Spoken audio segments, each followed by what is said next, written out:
Friends, to state the obvious, today is Mother's Day in our culture.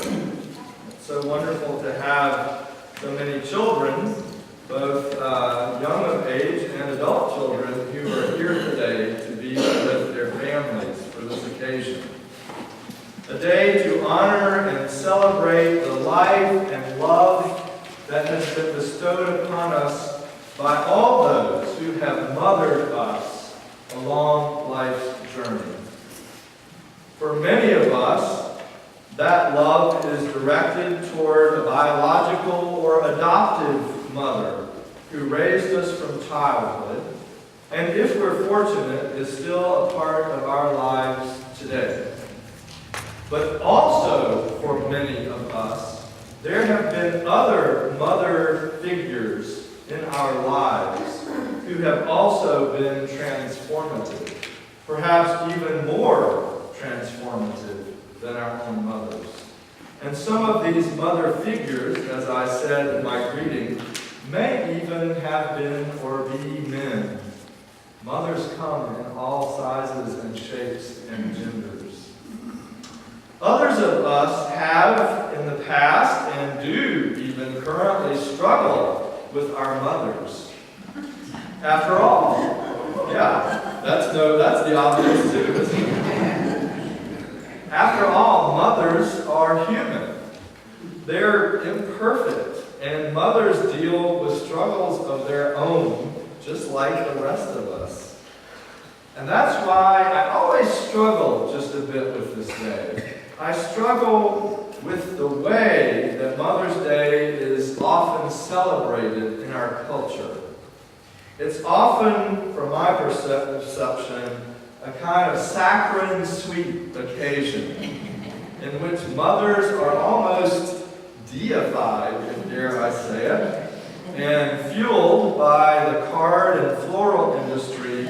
The pressure is on all of us to find them the perfect gift on this day.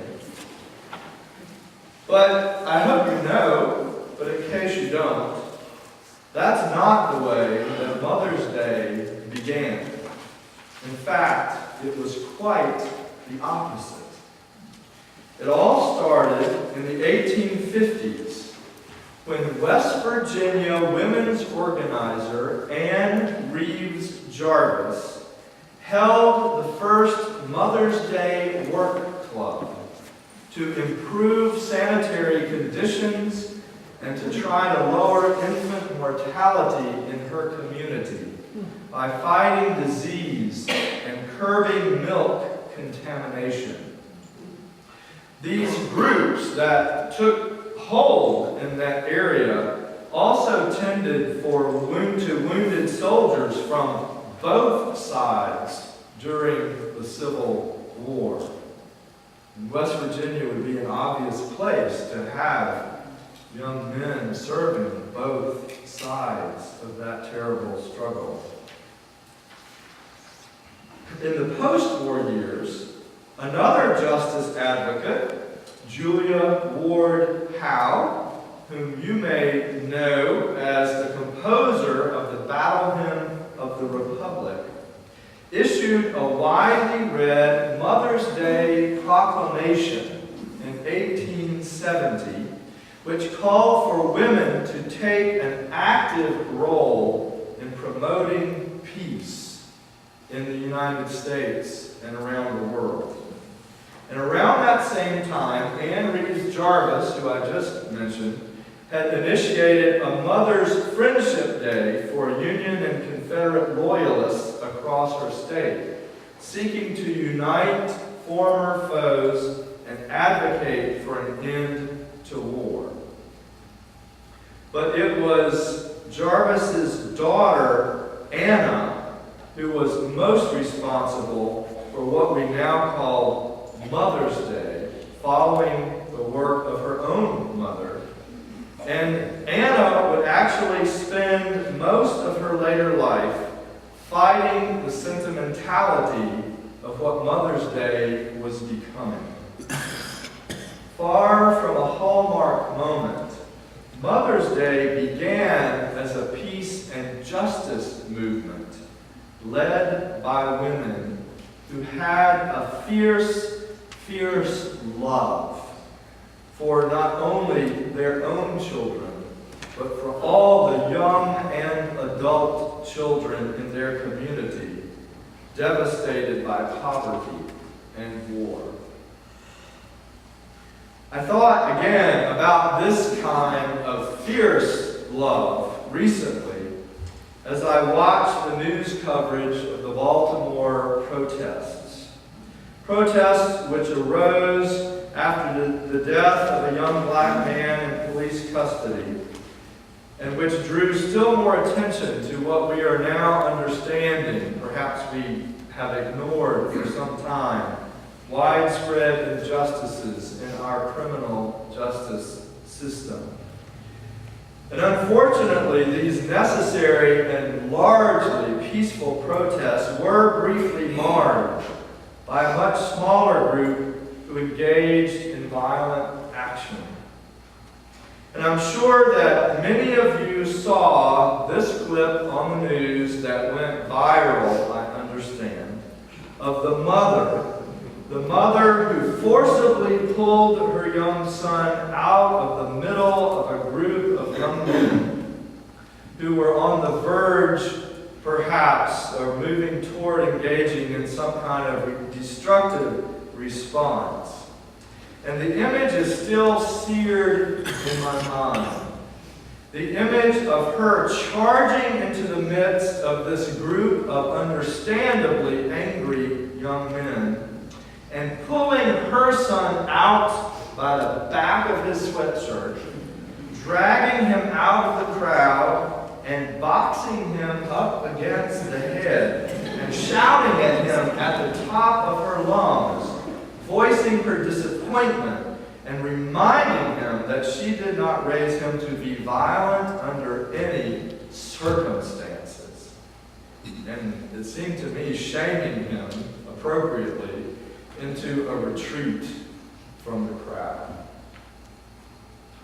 Some took the opportunity to praise this mother for doing what they said all mothers should be doing, stepping up as an active parent to teach their children individual responsibility for their behavior. And I am not at all against that. I'm all for it. I'm all for parents reminding their children about individual responsibility. But some of the praise that I heard had a smugness about it that bothered me. And some of the commentary around these kind of remarks implied to me that all of Baltimore's difficult issues would somehow be solved if all parents just did a better job of parenting. But I wonder where our fierce love for that mother was. I wonder where our fierce love for that mother and for many mothers and fathers like her was when she was trying to raise her son without the opportunities for a good education and a job that paid enough for her to feed her children nutritious food and clothe them adequately and shield them from the gang violence and, yes, even from the systemic police brutality directed at her son and other young men like him. Under such duress and stress, her fierce love for her son is all the more remarkable to me. And it cries out to us, to you and to me, to step up to the plate and engage our fierce love as a society to address the systemic and social racial issues that are at the very root of poverty and violence in our culture. I understand our resistance in going there because I have the same kind of resistance that you might have. These are complex issues that did not develop overnight. They have been long time coming, and they are complex, and there are no quick fixes, I'm afraid. And they will require, if we do it well, sacrifices from all of us. But have we forgotten? Have we forgotten the joy that comes with seeing all the children of our community flourish? Have we forgotten that the reminder that it takes a village to raise a child is not just a burden, but is at the heart of a great and wonderful gift that we have the opportunity to be a part of? Jesus said in some of his closing words to his beloved disciples that there was no greater gift than for a person to lay down their life for a friend. And then he called them and us friends. All of us friends. And then he admonished his friends to love one another. And then Jesus showed us what the depth of God's love looks like as he kept advocating for the spiritual and physical and social well-being of his people, even at the risk of his own life. Perhaps this Mother's Day is an opportunity for us to consider what we can do to be a friend to others and to develop a fierce love individually and as a community for all of God's children. We can, for instance,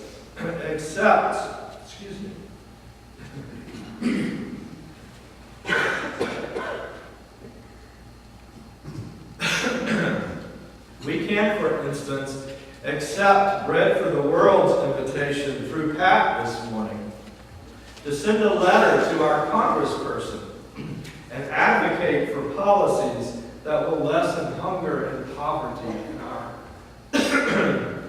in our state and in our nation. We can tutor a child in our community.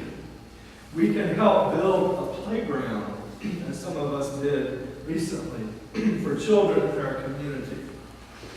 We can work for better schools in the poorer neighborhoods of our county and state. We can talk to our town councils about ways to create a better relationship here between police and minority communities, both supporting the difficult work, and it is, of law enforcement officers, while advocating for an end to racial profiling and other unjust practices. I'm close to the end of the sermon.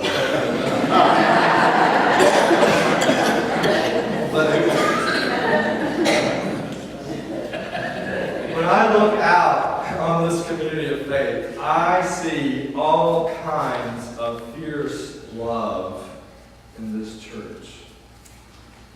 Fierce love that has been exhibited by so many mothers in this congregation this year. Fierce love in caring for your own children and our collective children as a community, but also fierce love in reaching out to the needs of each and every child committed to our care. This Mother's Day, I hope you will celebrate someone who has been a mother to you. Make her or him brunch. Take her out for a nice meal. Clean up your room, for heaven's sake. And give your mom a flower and a great big hug. And then, I hope that you will also ask her how you can join her in helping some other child outside of your own family. I hope that together you and I can nurture a fierce love that will change the world one child and one community at a time. So, happy Mother's Day. Happy Fierce Love Day. And may God's fierce love for us all spill over into the whole world. Amen.